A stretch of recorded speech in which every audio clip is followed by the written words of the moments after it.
From the Times and the Sunday Times, this is The Story. I'm Manveen Rana.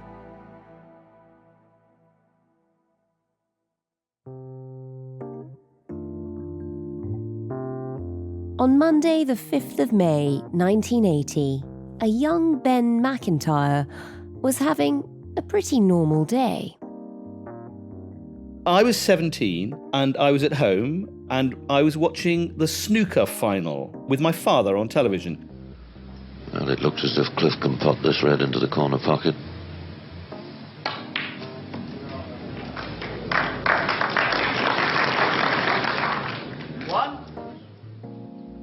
It was a bank holiday Monday. Nothing much seemed to be going on. But the snooker was quite exciting. It was Hurricane Higgins, Alex Hurricane Higgins against Cliff the Grinder Thorburn. He just wants this frame to become world snooker champion. Take the trophy and £15,000. So this was the Embassy snooker final. It was sponsored by Embassy cigarettes. It gives you an idea of what the flavour of the time. Everybody smoked. If you listen to the soundtrack of the snooker, actually, all you can hear are people coughing.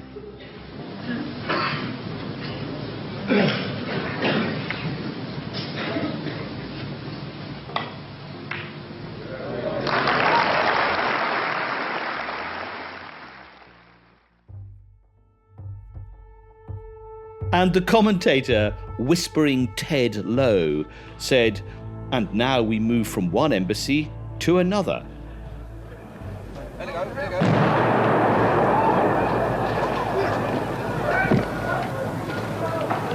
That was a bomb. That was a bomb. It was the most dramatic thing I'd ever seen. It was men in balaclava helmets and what looked like sort of frogman outfits crawling across a balcony in central London, throwing bombs into a building and then attacking the building with machine guns.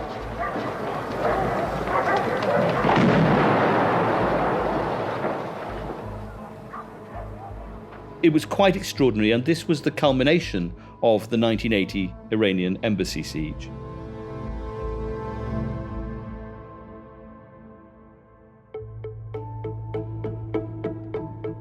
"17-year-old Ben didn't know it at the time, but this moment, the culmination of the 6-day siege of the Iranian embassy in London, would mark a turning point in counter-terrorism, the operations of the British military, and the country itself. On April the 30th, 1980, 6 Iranian Arab gunmen stormed the Iranian embassy in London, taking all 26 people inside hostage, including embassy staff, journalists, students, and a policeman. Their demands? Liberation of their home province, which had a largely Arab population, from the new Iranian regime. And they wanted safe passage out of the UK. The Prime Minister at the time, Margaret Thatcher, wouldn't give any assurances on that front, and a 6-day siege ensued, which would change the country forever.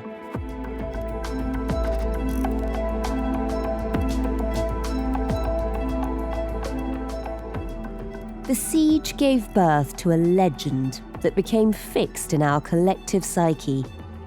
But was it true?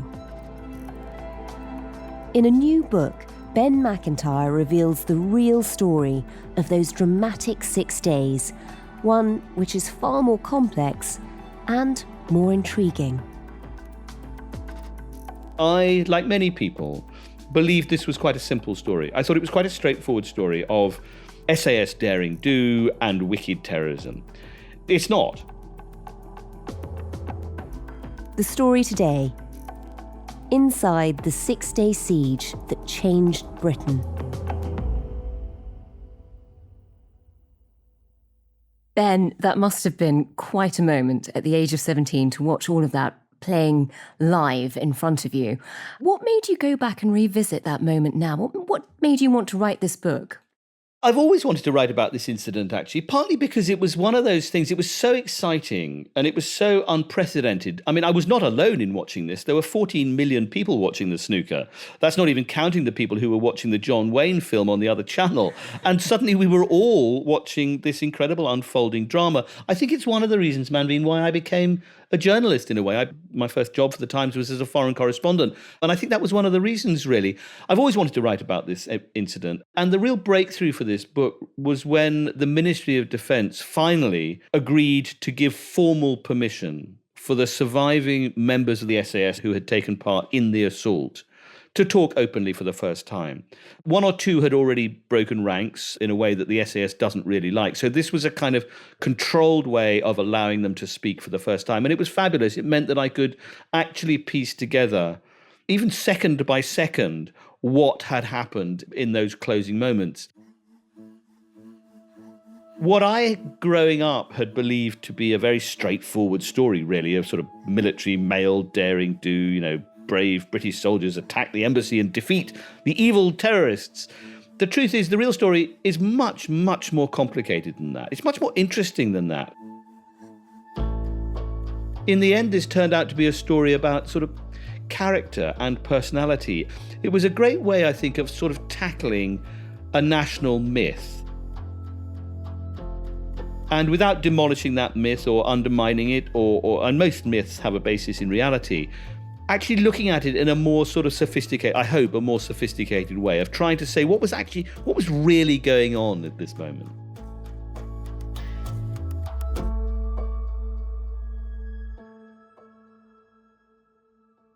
And as a moment in British history, this was one that generated many myths. I mean, for people who weren't alive in 1980, and I'm afraid many of our listeners probably weren't, just take us back and remind them of what a big moment it was.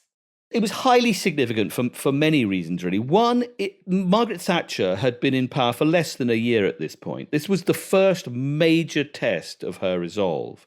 But in a wider geopolitical way, it was also highly significant because these gunmen, these were Iranian Arabs who were opposed to the new revolutionary regime in Iran. They were fighting for Arab rights within Iran. It's a long forgotten conflict. It still goes on. It was barely known at the time. But these were people who were fighting back against the Ayatollah. The reason they chose Britain as a place to stage this spectacular moment was because they believed the British were on their side and they would get a fair hearing here. The whole thing, the whole plot was cooked up really by Saddam Hussein. And it was a way for Saddam to destabilize Iran. So the embassy siege is a precursor to the Iran-Iraq War. The Iran-Iraq War, without that, there is no Gulf War. None of the Gulf Wars, the invasion of Afghanistan, 9/11. There is a logical historical continuum that runs from the Iranian embassy siege all the way down to 9/11 and beyond. For the inside story of what really happened on the day, how did you go about uncovering the real story? Well, in addition to being able to speak to the SAS themselves, which was unprecedented, I mean, to have all of them, those that were willing, come forward and actually speak to me candidly on the record, that was extraordinary. That allowed me to piece together that bit. The other fantastic for me, really, was the fact that MI5 and the police, right from the beginning of the siege, began inserting audio devices into the building. They physically began drilling audio probes and dropping them down the chimneys. And every food carton that was sent in contained eavesdropping devices. I mean, in a way, it's rather a comical story because once the MI5 and the C7, which is the police technical team, had begun drilling these devices in, the gunmen inside heard the noise of the drilling, this kind of beep, beep, beep noise as they were going in. So the eavesdropping devices picked up the fact that the terrorists, the gunmen, were becoming very anxious about these noises. So they decided they'd have to cover the noises. So they did something that is unprecedented in police history. They contacted the gas board and arranged for a team to come and dig with pneumatic drills a completely pointless hole about 200 yards. I mean, this is incredible. I mean, if you made that up in a novel, people would say, well, that's ridiculous. I mean, it couldn't possibly happen. So to cover... They set up roadworks. They set up fake roadworks, yeah, which of course made matters worse because the noise of the roadworks drove everyone completely mad, including the sort of hostage negotiators. They couldn't hear what they were saying. So they stopped doing that. And then they did something that, again, you'd never be allowed to do today. They contacted the Civil Aviation Authority at Heathrow and arranged for the flight paths to be changed so that planes would fly low over the embassy. And planes were a lot louder then than they are now. And I'm flying a lot lower. I mean, can you imagine today saying, excuse me, we'd like you to endanger everybody in the plane by flying, 1,000 feet above. But it worked. And it meant that when the rumble of the planes came in, the squeak of the drills would start up again. And then it would fade away as the sound left. And Ben, one of the major resources I know you relied on was some of the key characters who were there, including, for the first time, the squadron leader on the day who ran the operation. Tell us about him. Well, Hector Gullen, he's the most extraordinary man. At this point, in 1980, he was commander of B Squadron. There were 5 at that point in 22 SAS Regiment. And it just so happened that Hector's B Squadron had returned from Northern Ireland a month earlier and were on standby in Hereford.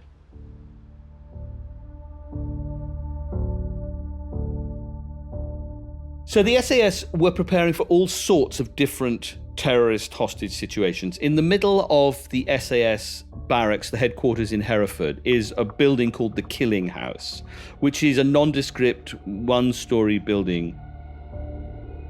Inside it is lined with bullet absorptive material. And that is where they train for hostage situations. Sometimes it's a house, sometimes it represents a plane, sometimes it represents a train or some other target.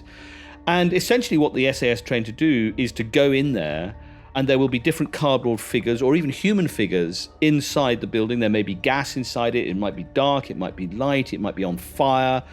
And they have to identify who are the hostages and who are the hostage takers and neutralize the hostage takers and get the hostages out. They've been doing this on and off, in rotation for 8 years. In fact, the royal family is still occasionally taken to the Killing House and put into one of these kinetic exercises and shown what it would feel like to be in the middle of a hostage-taking drama.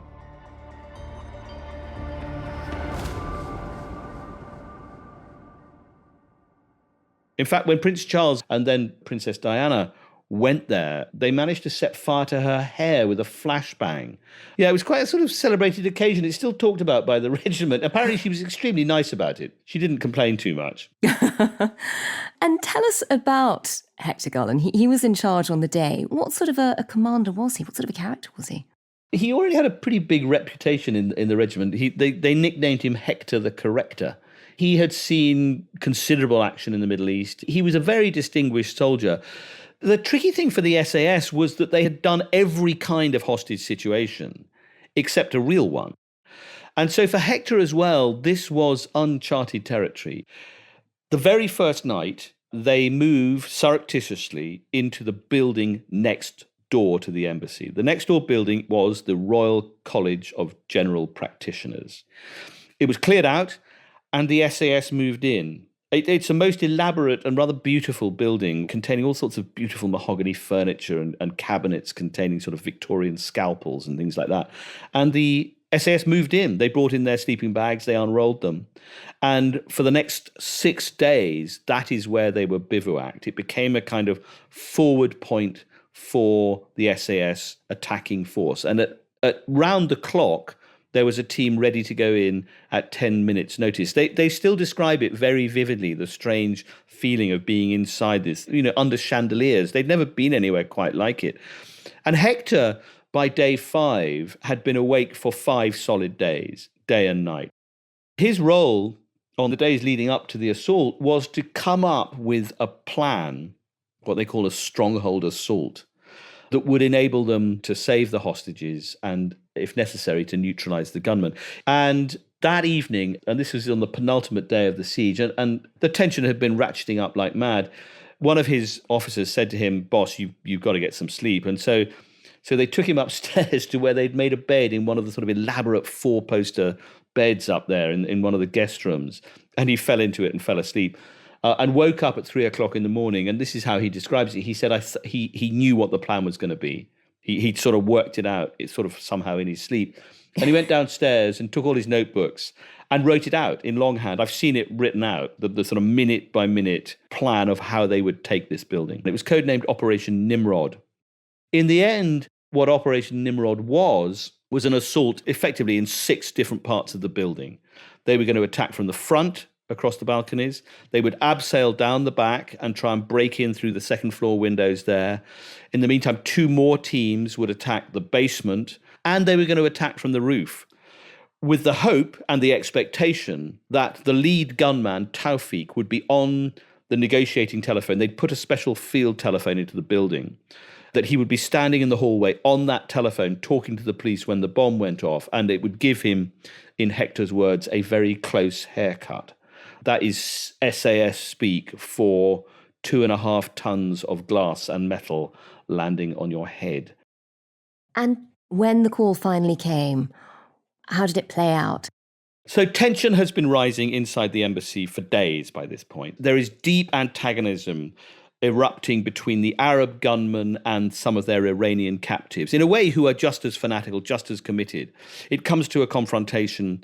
One of those Iranian diplomats is executed, tied to one of the banisters and killed. His body is dumped outside. There is another volley of gunfire from inside. Awful. Thatcher had given the rule that if 2 people were killed, the SAS go in. At that moment, responsibility is formally handed from the civilian authority, the police, over to the SAS. This is now 7:10 in the evening. The snooker's coming to its final frames. The SAS, by the way, are also watching the snooker next door. They've set up television, so they are also glued to Hurricane Higgins and Cliff Thorburn. And some of them, with some reluctance, are sort of pulled away from this. And Operation Nimrod goes into action. The first thing that happens is the bomb goes off in the middle of the atrium, with the hope and the expectation that the lead gunman would be on the negotiating telephone talking to the police when the bomb went off. Now, Tawfiq is not where he's supposed to be. The flex, believe it or not, on the field telephone that they had handed into the building was measured. And so if he was speaking on the telephone, he had to be in the hall. That was the theory. And so the police negotiators were stringing him along on the phone. What they didn't know was that Tawfiq had actually wound that flex up the banisters and was standing on the landing of the first floor. So when the bomb went off, it crashed past him into the hallway. At the same time, 2 teams are attacking the front and the back. At the front, they blow out the windows and start crawling in through the gas and the smoke and the fire. At the back, 4 abseilers have come down, but one of them is trapped in his abseil device. He cannot move, and he's stuck dangling in midair. At the same time as the rest of his team have already attacked the room below, they've thrown in thunder flashes. Now, a stun grenade is also an incendiary device, and the room was on fire. So you have this terrible moment when Tom Morell, who was the leader of that group, is trapped on his rope. Fire is billowing out, and Tom Morell is on fire. Hector Gullin is watching this with horror from his vantage point, which is in one of the flats at the back of the building, and he realizes that the attack has been compromised. And so he goes onto the radio and he says, go, go, go. And that means that all teams have to attack simultaneously.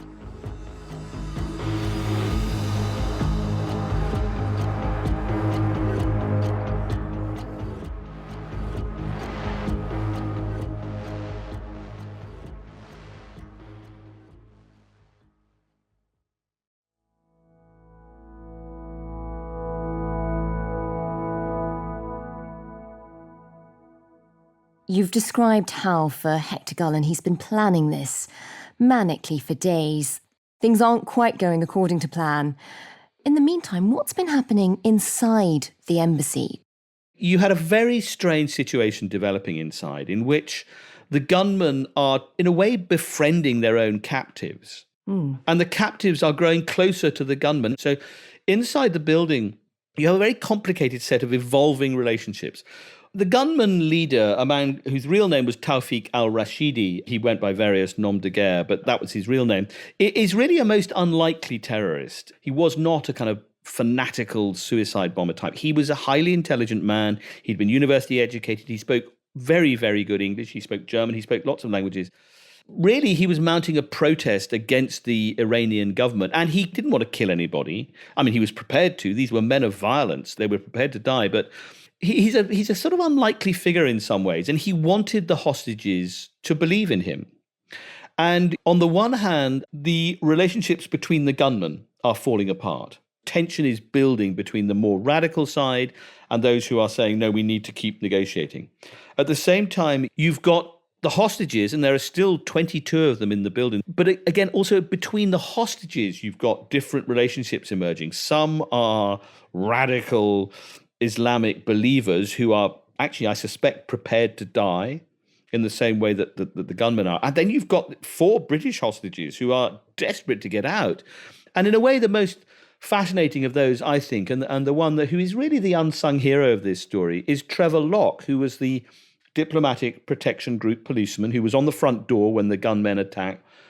And he had a gun. He had a .38 Smith & Wesson revolver, which was standard issue for protection officers in those cases. Trevor is an extraordinary man, really. In his own words, he said to me when we first met, he said, I was never the Sweeney. He said, I was Dixon of Dock Green. So just describe that. Well, the Sweeney were a kind of 1980s television show in which kind of butch policemen screeched around London shooting villains.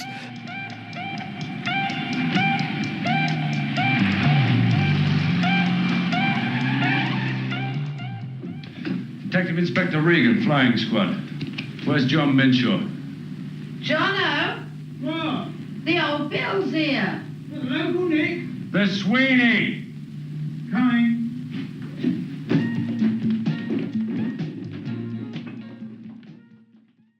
Dixon of Dock Green is a uniformed bobby on the beat who polices with calm, avuncular good sense and so on. Well, if you've shut yourself out, I'm afraid you'll have to get a locksmith. Yeah. Well, I should try the yellow pages, sir. George. Yeah. Yes. Well, I'm very sorry, sir. Right. Thank you. Bye. And that was really what Trevor was. I mean, he said to me once, he said, I joined the police in order to help old ladies cross the road. That's what I wanted to do. And he'd signed up as a diplomatic protection officer because actually it was really boring. Nothing ever happened. And he liked that. And suddenly he found himself hurled into this terrifying situation. And we all imagine, we hope, don't we, that in a similar circumstance we would behave in a certain way. Well, Trevor's way of dealing with it really was to realize very quickly that he had to be a kind of focal point of solidity for the rest of the hostages. And so he placed himself in the largest chair in the hostage room, and he kept his uniform on, and he put his cap on, and he stayed that way as a kind of symbol of, Her Majesty's police for the next 6 days. The other heroic thing he did was never to go to the loo. In 6 days? Well, eventually, of course, he did have to, but he knew that the gunmen were going to follow him. They always did when the male hostages went to the loo. And he knew that if he unbuttoned his coat, they would see the gun.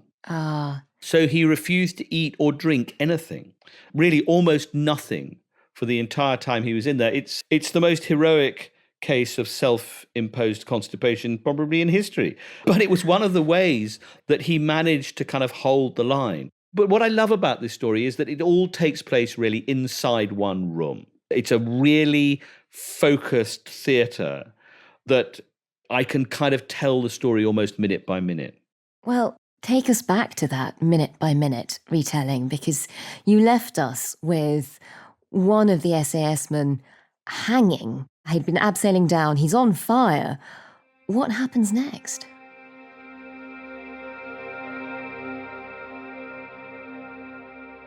Well, eventually one of the guys on the roof, one of the SAS guys, cuts his rope at the right moment, and he lands heavily on the balcony. At this point, the rest of his team have been trying to get into the building. Twice they tried to get into that room, which was now on fire, and shoot off the locks and try and get out, but they couldn't. It was locked in. So they had to climb across the face of the building at the back along a very thin waste pipe running from a hand basin in the next door room, climb in through that building. There was a gunman inside, in fact, that room, who was trying to set a fire at that time, who opened fire at them. They returned fire. They ran down the corridor. Now, at this point, Trevor Locke is locked in a kind of death struggle with Tawfiq. And as they are fighting on the floor of one of the secretary's rooms, Locke manages to pull his gun.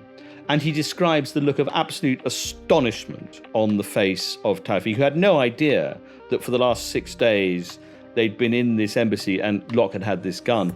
At that moment, the SAS, who are coming down the corridor, they kick open the door, they see this battle going on the floor. One of them shouted to Trevor, "Roll away," and they opened fire at Tawfiq, who is killed instantly. Trevor at that moment is picked up by two of these burly SAS guys and rushed to the window because he is absolutely saturated with tear gas. He can barely breathe, he can't speak. And he looked out of the window, and it's captured on television footage. He looked out of the window and put on his police cap, and you can see the sort of revolver is still in his hand. And as the Sunday Times reported at the time, they said that was probably the most extraordinary single piece of footage since, I don't know, Lee Harvey Oswald was murdered by Jack Ruby. You know, it's one of those iconic moments. Now, at this point, in the telex room, which was on the same floor, the hostages had been gathered by the gunmen, and the moment the bomb went off, those gunmen opened fire on their hostages. They killed one, they seriously injured several others. And then they dropped their guns once they'd run out of bullets, and the room was then flooded with CS gas, with tear gas, which was fired by two snipers from the front of the building using polecat launchers. So you've got this terrifying situation where that room is filled with gas and smoke, and it's already beginning to burn. There's one dead body on the floor. There are soon two more because the SAS storm in and kill two of the gunmen in that room. The third and fourth manage to escape with the hostages. So they're being led down the stairs in this smoke-filled room. At the bottom of the stairs, one of them is spotted to be holding a hand grenade. And at that moment, at least 4 and probably as many as 6 of the SAS troopers opened fire. One of the hostage takers, the youngest, a man called Fauzi Badavi Nejad, has hidden himself among the hostages and gets out onto the back lawn. And they are all made to lie face down on the lawn because, of course, the police and the SAS had no idea who was who. And one of the first things they did was to tip them onto their faces on the lawn and handcuff them, immediately, everybody, including the hostages. And at that point, one of the other hostages, a man called Sim Harris, a BBC sound recordist, identified Fauzi Nejad, said, "That is a terrorist." Fauzi Nejad was taken away, hauled off. There's a photograph of him being dragged off in the book. He would subsequently be tried for murder and served 27 years in prison in this country. So he was the single surviving gunman from this story.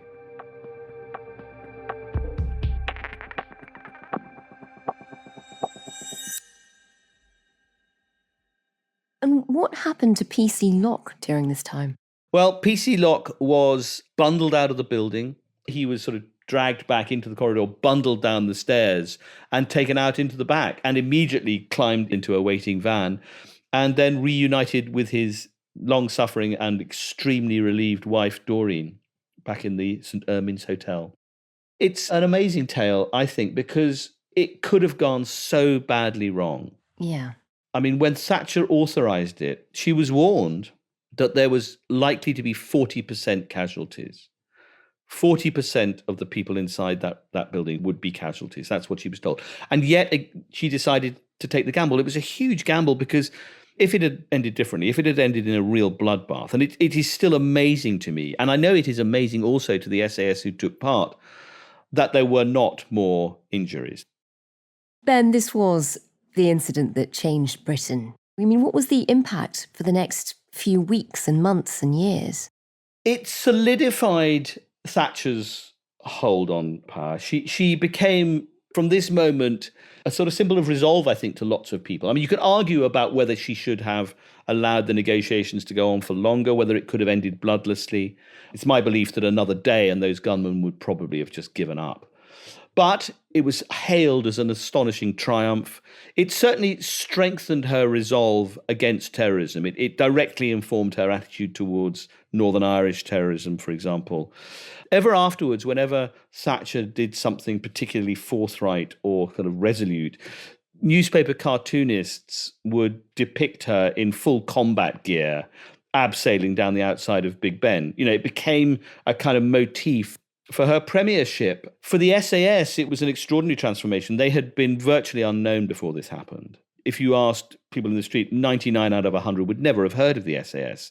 Suddenly, they were incredibly famous. Young men were queuing up at recruitment centres saying, give me a Heckler and Koch machine gun and a balaclava and I'll go and do it, which of course is not how the SAS recruit. And in a way, that was a sort of double-edged sword for the SAS, because some people in the regiment believed that the Iranian embassy siege was actually very damaging for them, because it meant that they could no longer operate in the shadows. They had become too famous for that. And in a way, I think the SAS still struggles with the twin demands of celebrity on one hand and the requirement of secrecy on the other.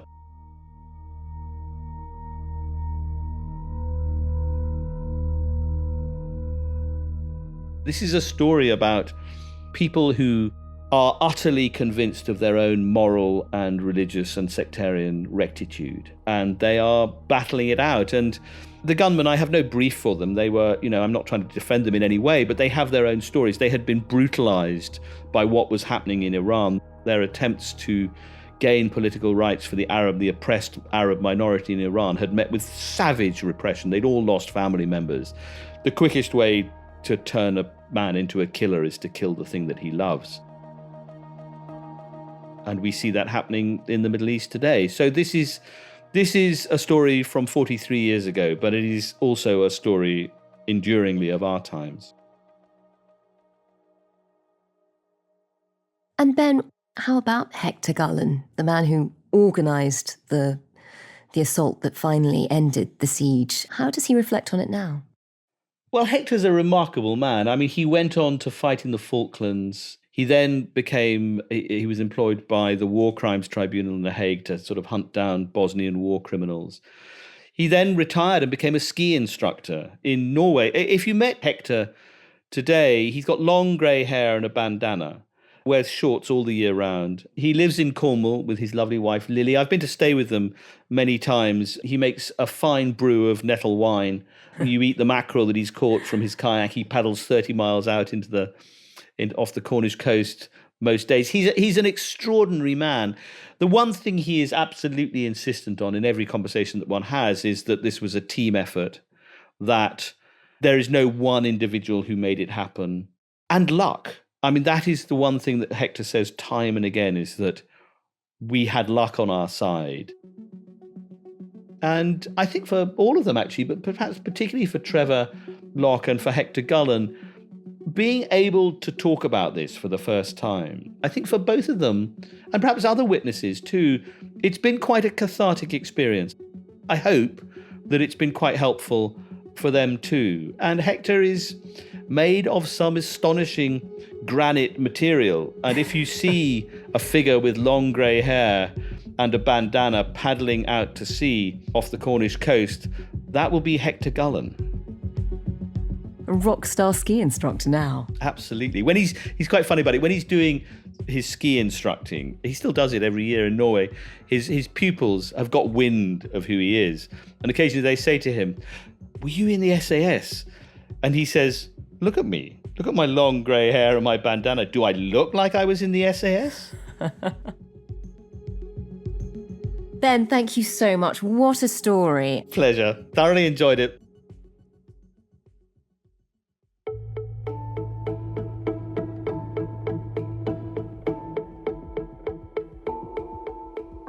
Ben's brilliant book is out now, and you can pick up a copy at thetimesbookshop.co.uk. And if you're a Times Plus member, there's a discount. If you're a Times subscriber, you can read the minute-by-minute drama of the SAS's assault on the Iranian embassy at thetimes.com, and we'll put a link in the description to this podcast. This episode was produced by Taryn Siegel. The executive producer is Kate Ford, with sound design and theme tune by Mal Lassetto. If you enjoyed this podcast, do leave us a review. It'll help others to find it. Thanks for listening. See you again soon.